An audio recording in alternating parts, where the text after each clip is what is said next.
அரியலூர் அருகே மகனை கொலை செய்த வழக்கில் தாயார் கைது செய்யப்பட்டார். அரியலூர் மாவட்டம் உடையார்பாளையம் அருகே செட்டிக்குழிப்பள்ளம் கிராமத்தை சேர்ந்தவர் அரும்புராஜ் சசிகலா தம்பதிகளின் மகன் அறிவழகன். இவருக்கு திருமணமான நிலையில் கடந்த ஒரு வருடத்திற்கு முன்பு மனைவி இறந்துவிட்டார். இந்நிலையில் தனது தாயார் சசிகலாவுடன் அவரது மகன் அறிவழகன் வசித்து வந்தார். கடந்த 4 நாட்களுக்கு முன்பு மது போதையில் வீட்டிற்கு வந்த அறிவழகன் தனது தாயாருடன் தகாத முறையில் நடந்து கொள்ள முயற்சித்துள்ளார்.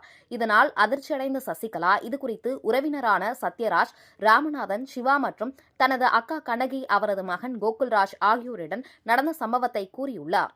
இதனால் ஆத்திரமடைந்த சத்யராஜ், ராமநாதன், கோகுல்ராஜ், கண்ணகி, சிவா ஆகியோர் சசிகலாவின் வீட்டிற்கு வந்து அறிவழகனை கண்டித்துள்ளார். அப்பொழுது ஏற்பட்ட தகராறில் 6 பேரும் சேர்ந்து அறிவழகனை தாக்கியதில் படுகாயமடைந்த அறிவழகன் பரிதாபமாக உயிரிழந்தார். இதுகுறித்து தகவல் அறிந்த உடையார்பாளையம் போலீசார் சம்பவ இடத்திற்கு வந்து அறிவழகனின் உடலை மீட்டு பிரேத பரிசோதனைக்காக ஜெயங்கொண்டாம் அரசு தலைமை பொது மருத்துவமனைக்கு அனுப்பி வைத்தனர்.